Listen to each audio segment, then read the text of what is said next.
Selamat pagi Om Rudi. Selamat pagi Mas Raka. Ya, jadi gini Om Rudi, saya Ya. jadi dari channel YouTube Viper Kediri. Jadi pertama saya kesini tadi tujuannya sebenarnya ingin mencari Mbah Katimin.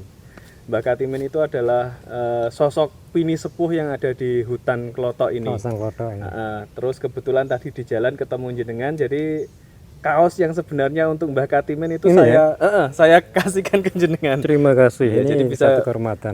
bisa Saya buat pakai. ganti-ganti. Nah, offline tadi kan kita sempat berbincang tentang pengalaman jenengan saat di Sulawesi. Nah, itu kan dulu pernah mendapati ada sebuah gunung, Ya. dan di gunung itu katanya menjadi Mekah bagi orang-orang tertentu. Ya. Ya, itu gimana ceritanya Pak Rudi? Iya, itu waktu dulu saya masih aktif jadi pecinta alam waktu sebelum kuliah malah ya. Malah sebelum kuliah? Iya. Sekitar tahun berapa Pak Rudi? Sekitar tahun 83-an, 283-an lah, 83 83 ya. Mm-mm. Gimana itu ceritanya? Jadi ceritanya saya dengan salah seorang teman. Jadi kami itu naik dari Makassar. Jadi kami berdua ini dari Surabaya. Kemudian ke Makassar, waktu itu masih menggunakan kapal Pelni ya. Saya ingat ada kapal Tampomas dulu yang Tampomas biasa yang tenggelam dulu ya? Itu tenggelam itu. Nah itu jalur itu yang kami gunakan karena kami tahu bahwa di Makassar adalah titik awal kita bisa mendaki ke arah Gunung Bawakaraeng. Jadi Namanya Gunung Bawakaraeng ya. Bawakaraeng ya. Jadi Gunung Bawakaraeng ini dimitoskan oleh masyarakat lokal dari kawasan sekitar kawasan Sulawesi Selatan. Ada nama di sana kan yang biasa yang lebih terkenal adalah suku Makassar sama suku Bugis ya. Sana ada namanya suku Kajang gitu. Jadi suku Kajang itu suku yang kalau di Jawa itu mirip dengan Banten gitu. Jadi pakaiannya dominan hitam-hitam juga. Dia biasa tinggal di kawasan pegunungan di dataran tinggi dan mereka piawai ya dalam mengolah atau meramu hasil hutan untuk dibuat banyak hasil tanaman-tanaman obat-obatan ataupun mungkin juga tanaman pangan kan dan buah-buahannya juga. Nah ini mereka ini nampaknya punya salah satu keyakinan mereka, jadi nggak perlu ke Mekah untuk kemudian menjalankan haji gitu kan. Jadi di atas Gunung Bawakaraeng itu ada tiang triangulasi. Jadi tiang triangulasi ini sebenarnya tiang patok yang dibuat oleh pemerintah zaman Belanda. Jadi di situ memisahkan antara kawasan Sulawesi Selatan, jadi wilayah sebaratnya, wilayah timur sama wilayah selatan dan utaranya itu. Dari kawasan, itu di puncak? Ya, di puncak itu ada titik tiang triangulasi yang membatasi wilayah administrasi dari wilayah utara, selatan, timur ataupun barat dari kawasan pegunungan Bawakaraeng. Nah itu yang masyarakat di sekitar kawasan itu menjadikan titik itu menjadi sebuah titik untuk sakral, jadi untuk mirip ritual pengganti kalau seandainya mereka ingin pergi haji, ya ke situ adalah salah satu pengganti kalau pergi haji. Nah tahun 83-an kami naik ke sana berdua itu, kebetulan baru sehari sebelumnya itu ada ritual yang diadakan. Hanya ada musibah, jadi ada puluhan orang, belasan orang yang meninggal. Meninggal jadi itu? Ya, karena terjebak dengan kondisi cuaca yang tiba-tiba berubah gitu. Jadi kami masih sempat dapati, kami waktu naik memang sudah dilarang sama Kapolsek, kemudian sama perangkat desa, juga juru kunci di situ ada desa di kaki Gunung Bawakaraeng itu namanya Desa Lembana. Di satu titik, jadi kalau kayak di Semeru itu Ranupane ya, di situ ada namanya Desa Lembana di sekitar Malino namanya, kawasan wisata sekarang. Nah di Desa Lembana itu ada juru kunci namanya Daeng Teta. Beliau itu adalah juru kunci. Mungkin seperti di sini ya ada Mbah Katimin. Kalau di Gunung Merapi ada yang almarhum itu Mbah Marijan. Kalau di Semeru itu kalau nggak salah, kalau di Semeru kan ada juga kalau Pak Supari atau dulu itu. Nah, sekarang di situ tuh ada yang Teta. Beliau sudah mengingatkan jangan naik ke atas karena di atas itu barusan kemarin itu ada banyak yang meninggal gitu kan. Tapi karena kita kan orang-orang muda ya, semangat untuk kemudian bagaimana bisa melihat titik yang memang disakralkan itu dan kita ingin sampai di puncak. Jadi kami bilang kami hanya jalan-jalan saja di sekitar kawasan hutan itu gitu kan. Nah kami kemudian naik berdua saja. Memang kami dapati di beberapa pos itu ada banyak kayak sandal gitu berceceran. Memang tidak seperti biasanya. Jadi sepertinya ada kepanikan yang dari atas turun ke bawah itu, turun ke bawah untuk menyelamatkan diri. Nah, itu yang kemudian mereka banyak yang meninggalkan sandal, kemudian ada peralatan-peralatan yang mereka bawa itu. Nah, kami sampai di atas, ternyata memang cuacanya saat itu kurang mendukung. Jadi akhirnya kami nggak lama di puncak itu. Tapi sempat ke puncak? Iya, sempat di tiang triangulasi itu. Itu bentuk tiangnya gimana? Ya, tiangnya sebenarnya tingginya sekitar ya 1 sampai 2 meteran itu ya. 1,5 sampai 2 meteran itu. Itu dia kayak limas gitu bentuknya. Limas yang dicor gitu. Dan sebenarnya tidak besar kayak Ka'bah gitu. Jadi sebenarnya cuma kayak pal-pal gitu lah saya lihat itu ya. Jadi modelnya kayak pal batas-batas wilayah gitu. Karena sering kalau saya biasa naik gunung saya dapati seperti itu gitu kan. Nah, itu yang nampaknya dijadikan mitos bahwa itu jadi pengganti Ka'bah untuk berarti itu juga diputerin kayak orang tawaf gitu? Sepertinya begitu itu kan. Karena model dari seperti melakukan ritual haji itu di Masjidil Haram itu. Nah, itu yang saya dapati. Nah, yang aneh memang waktu kami turun, ya mungkin itulah yang namanya orang tua mengingatkan. Waktu kami turun sampai di Desa Lembana, teman yang satu itu kemudian tiba-tiba kakinya lumpuh. Jadi sama sekali dia nggak bisa jalan sampai di titik waktu di desa tempat Dayang Teta itu berpesan supaya kita tidak naik kan. Sebenarnya kita rencana mau ngopi, tapi karena tiba-tiba waktu di ngopi itu teman itu kemudian tiba-tiba tidak bisa jalan, ya akhirnya saya menunggu teman itu supaya dia, tapi dia tidak bisa pulih-pulih gitu kan. Jadi kami berusaha untuk coba keluar karena kan sudah mulai gelap gitu kan. Nah ternyata waktu tidak jauh dari situ saya pun dia tiba-tiba lumpuh gitu kan.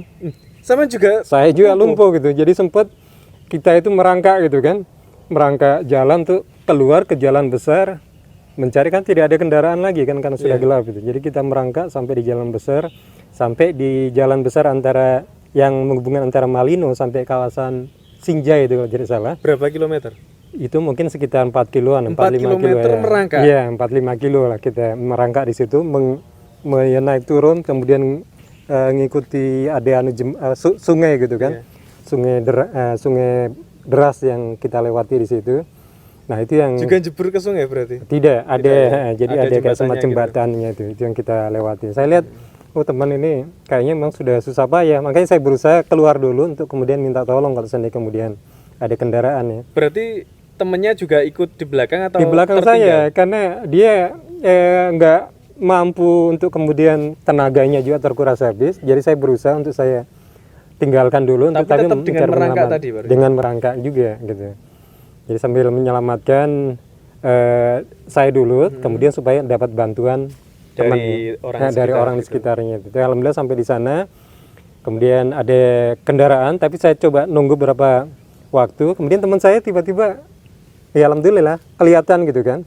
Kemudian kami gabung turun di Malino itu kan. Itu tetap merangkak atau bisa? Tidak, bisa jalan? Naik kendaraan karena kan sudah di pinggir jalan kan. Pinggir gitu. jalan Jadi, besar. Ada nebeng orang gitu ya? Iya, ada kendaraan yang lewat. Kalau nggak salah itu waktu ada kendaraan truk gitu kan, pengangkut hasil bumi di sana itu. Terus ketemu lagi sama Dayang itu tadi nggak? Tidak, karena kami juga kan kami juga merasa malu juga kan, khawatirnya juga nanti malah dimarahi gitu kan. Akhirnya kami langsung ke Malino, hanya kami lapor ke Polsek di sana di kawasan Malino itu. Gimana? Lapor untuk apa? Ya lapor hanya bahwa kan memang mereka pesan kalau sampai di atas kemudian harus lapor gitu kan. Waktu turun itu, jadi kami lapor sudah sampai. Artinya kondisi kita itu selamat gitu kan, sampai di bawah itu. Berarti kayak absensi gitu ya? Ya, absen saja itu. Terus untuk yang orang meninggal itu tadi gimana ceritanya? Mungkin ada dengar dari Dayang itu tadi atau dari orang lain itu gimana Pak Rudi? Ya, yang kami dengar dari Dayang Teta bahwa waktu kejadian itu kronologinya itu banyak orang dari banyak. Jadi ini tempat ritualnya itu yang dijadikan haji itu ya di atas itu itu banyak dari kawasan Sinjai, banyak juga dari kawasan, jadi kabupaten-kabupaten di bawah itu nampaknya menujunya ke atas itu kan. Bertemu di situ, kemudian pada saat kemudian cuaca buruk, nah, kemudian mereka berusaha menyelamatkan diri. Nah, Akhirnya yang kemudian yang menyelamatkan, yang yang mengevakuasi, yang kami dengar ini dari kepolisian itu adalah memang dari polisi setempat ini, dari kawasan Malino itu yang banyak kemudian mengevakuasi mayat-mayat yang orang-orang kedinginan ya. berarti yang hipotermi ya. Hipotermi, ya. Berapa orang kalau di data itu saat Iya, ini? kalau tidak salah, karena saya juga waktu turun sempat juga baca di koran itu sekitar 19-an orang 19 itu, orang yang meninggal karena itu ritual ya, di situ itu tadi ritual itu yang kemudian tiba-tiba berubah cuaca, dan itu yang kemudian mereka panik, ada yang terinjak-injak, ada yang kedinginan, dan yang banyak itu ya karena kedinginan itu dengan hipotermi Hipotermi mereka tadi. terjebak di situ. Berarti itu saat ritual itu malam hari baru dia? Atau Ritual ya tidak, sebenarnya sewaktu-waktu itu mereka tidak enggak tidak saat malam. kejadian itu, saat kejadian itu. Saat kejadian itu kayaknya sore hari itu. Sore hari Iya. ya. Berarti saat dingin-dinginnya cuaca Saat di dingin-dinginnya cuaca, kemudian tiba-tiba hujan. Karena waktu saya naik, saya ingat saya itu bulan sekitar Januari. Jadi memang puncak-puncaknya situ. Hujan. curah hujan kan yang tinggi di kawasan situ juga itu kan.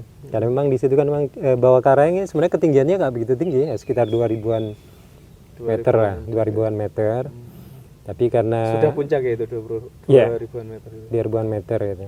Tidak seperti gunung Rantai Kompola ya. Kemudian Latimojong di situ yang memang di sekitar 2000 lebih sampai 3000 meter ya. Cuman memang yang jadi unik karena di situ memang dekat dengan kawasan Malino. Malino ini kawasan wisata yang sudah dibuka dari zaman Belanda.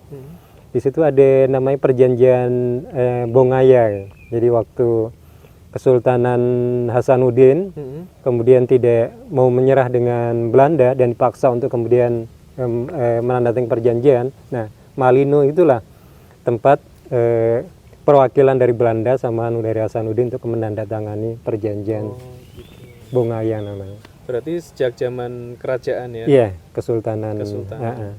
kawasan Goa Hasanuddin itu sebagai raja di situ itu. Terus pengalamannya jenengan saat mendalami agroforestry Pak Rudi ya. Oh ya. Itu berapa tahun kalau boleh tahu di dalam hutan itu? Ya, sebenarnya kegiatan agroforestry-nya di luar program yang memang formal yang saya lakukan dari tahun sekitar 2013-an sampai 2017. Sebelumnya memang kita sudah melakukan kegiatan agroforestry itu ya. Itu dari tahun 2000-an karena memang kita sudah mendampingi kawasan hulu ini di Sulawesi Tenggara ya. Jadi Sulawesi Tenggara karena kita penggiat lingkungan sering melakukan aktivitas di gunung kemudian di daerah pedalaman. Itu kita melihat bahwa di hutan-hutan di sana rapat ya karena Sulawesi Tenggara itu memiliki luasan hutan yang cukup luas di Sulawesi. Dan di situ ada banyak fauna. Salah satunya itu serangga yang menjadi indikator hutan itu masih bagus atau tidak gitu. Nah, salah satu indikator dari hewan atau di sana ya, habitat di sana adalah serangga, namanya lebah itu Apis dorsata. Nah, itu yang kemudian diolah secara turun-temurun oleh masyarakat setempat untuk kemudian diolah menjadi madu yang bisa dijual gitu kan. Oh gitu. Dijual. Nah, ini yang kita berpikir bagaimana kemudian menjadikan hutan itu tetap lestari, tetapi masyarakatnya dapat pendapatan secara ekonomi, yaitu di kegiatan agroforestry. Jadi kegiatan agroforestry ini lebih kepada bagaimana ada manfaat hutan itu buat masyarakat di sekitar, tapi tidak mengabaikan kelestarian dari lingkungan itu. Nah, salah satu tindakan agroforestry atau wanatani ya, itu adalah bagaimana memanfaatkan potensi-potensi yang ada di situ. Yaitu salah satunya serangga lebah yaitu dengan membuat madu. Tapi konsep madu kita adalah madu yang lestari dan higienis itu. Terus Pak Rudi, pengalaman kalau bisa dibilang itu pengalaman mistisnya apa Pak Rudi saat Anda di dalam hutan bersama teman-teman itu saat penelitian? Tapi kita juga agak bingung juga apa yang dimaksud dengan banyak penduduknya gitu. Tapi setelah kemudian melewati kawasan situ kita diberitahu bahwa di situ di situ tuh banyak kampung orang-orang yang tidak terlihat gitu kan. Mungkin yang dimaksud adalah jin itu.